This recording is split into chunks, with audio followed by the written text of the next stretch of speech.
Assalamualaikum warahmatullahi wabarakatuh. Perkenalkan, nama saya Saida Nadia dengan NIM 2081808023. Nah, pada kesempatan kali ini saya akan sedikit menjelaskan tentang tidak ada penyelesaian yang layak. Secara grafis, penyelesaian yang layak hanya dapat dicapai ketika terdapat daerah yang layak, di mana daerah tersebut diperoleh dari keterhubungan daerah penyelesaian di antara fungsi kendala. Pada tabel simplex, ketiadaan penyelesaian yang layak ini ditandai dengan selesainya iterasi, dikarenakan CJ dikurang ZJ kurang dari sama dengan 0. Namun masih ada variabel artifisial yang menjadi basis. Nah, di sini terdapat contoh tidak ada penyelesaian yang layak. Z-nya yaitu 3x1 ditambah 2x2 dengan kendala 2x1 ditambah x2 kurang dari sama dengan 2, 3x1 ditambah 4x2 lebih dari sama dengan 12, dengan x1, x2 lebih dari sama dengan 0. Tentukan solusi optimalnya dengan metode simplex. Langkah pertama yang harus dilakukan yaitu mengubah model persamaan linear ke dalam bentuk baku dengan cara mengubah pertidaksamaan menjadi persamaan. Kendala yang pertama yaitu 2x1 ditambah x2 ditambah s1 sama dengan 2. Di mana di sini yang berwarna merah atau s1 itu merupakan variabel slack. Setelah itu kendala kedua yaitu 3x1 ditambah 4x2 dikurang s2 ditambah a1 sama dengan 12. Di mana yang berwarna biru atau S2 itu variabel surplus dan A1 yang berwarna hijau itu merupakan variabel buatan. Dan fungsi tujuannya didapat Z sama dengan 3x1 ditambah 2x2 ditambah 0s1 ditambah 0s2 dikurang ma1.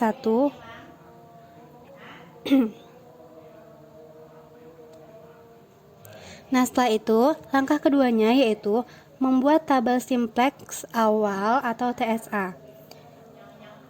Yang pertama yang harus dilakukan yaitu memasukkan koefisien pada persamaan fungsi tujuan Z dengan fungsi kendala sebelumnya ke tabel tersebut. Untuk kendala 1 dimasukkan ke baris S1 dan kendala 2 ke baris A1 dan fungsi tujuan ke baris ZJ.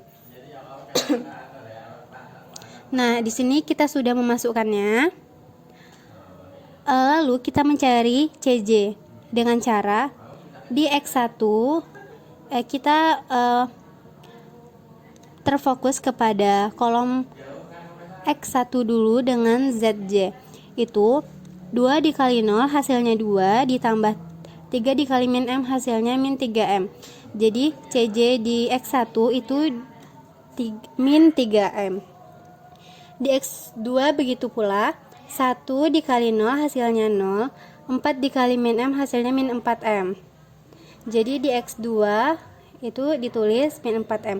Begitu pula selanjutnya. Lalu di CJ dikurang ZJ. Di sini kan sudah kita dapatkan nilai CJ-nya, lalu kita kurangkan dengan ZJ. Min 3M dikurang 3 hasilnya min 3M kurang 3.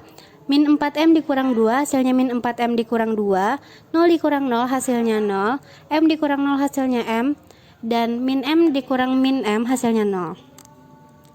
Langkah ketiga yaitu periksalah baris CJ dikurang ZJ, apakah semua nilai bernilai positif atau lebih sama dengan 0. Jika tidak, maka tentukan kolom kunci atau kolom pivot dengan memilih nilai negatif terkecil di barisan CJ dikurang ZJ.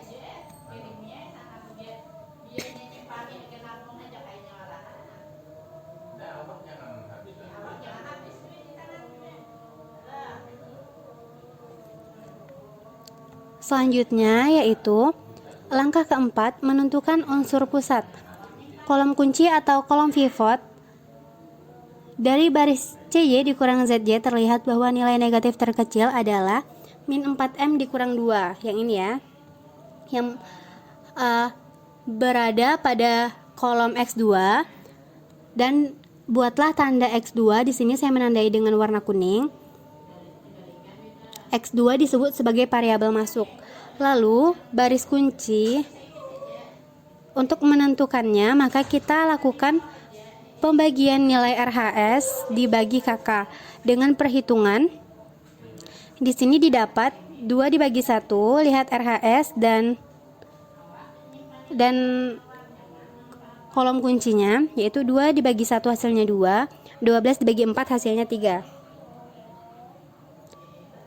Sedangkan angka kunci itu didapat dari perpotongan antara kolom kunci dan baris kunci. Di sini didapat 1 yang berwarna merah.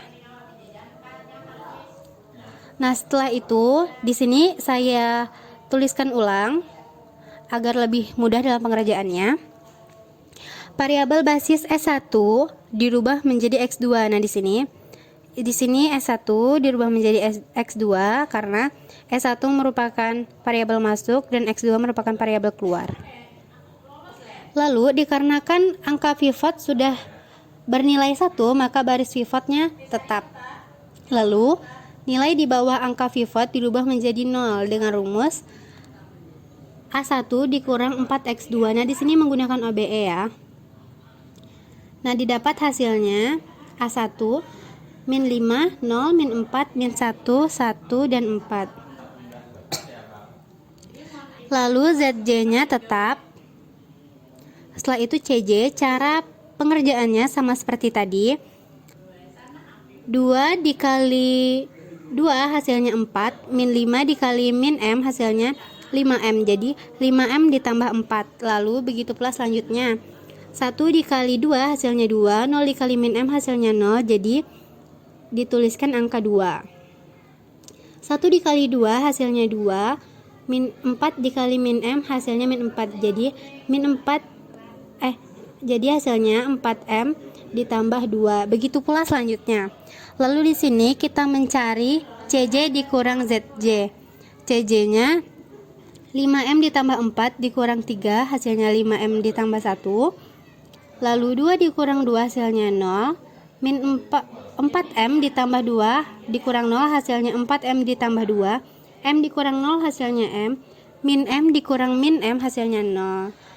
Min 4M ditambah 4 itu tetap ya. Lalu ini hasilnya tadi ya. Periksa baris CJ dikurang ZJ apakah semua nilainya bernilai positif atau lebih dari sama dengan 0. Jika tidak, kita lakukan hal seperti tadi. Kita menentukan kolom kunci dengan memilih nilai negatif terkecil dari barisan CJ dikurang ZJ. Jika di baris CJ dikurang ZJ sudah bernilai positif, maka pengerjaan sudah optimal. Tapi dikarenakan nilai di RHS masih dalam bentuk variabel M yang tidak terdefinisi nilainya berapa, jadi penyelesaian ini tidak memiliki solusi atau penyelesaian yang layak. Seperti itu. Oke, itulah penjelasan dari saya. Terima kasih atas perhatiannya. Wabillahi taufiq wal hidayah. Wassalamualaikum warahmatullahi wabarakatuh.